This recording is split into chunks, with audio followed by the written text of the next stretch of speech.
જગદંબાના આશીર્વાદ મળી જાય ને બેડો પાર થઈ જાય સાહેબ.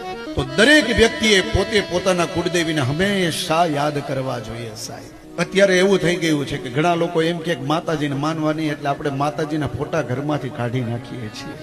જે સ્તંભ છે એને જ આપણે હટાવી દઈએ, પછી આપણે દુઃખી થઈએ, પછી બધી જગ્યાએ ભટકવું પડે. અરે આપણે તો શક્તિના ઉપાસક છીએ, આપણે જગદંબાના ઉપાસક છીએ, અને એ જગદંબાને જ આપણે ભૂલી જઈએ.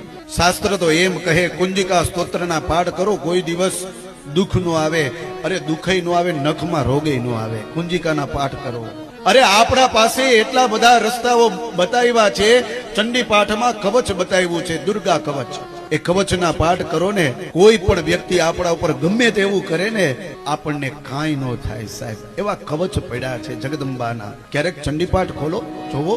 એ ચંડી પાઠમાં એક એક શ્લોકો એવા પડ્યા છે કે એ શ્લોકથી તમે ચંડી પાઠ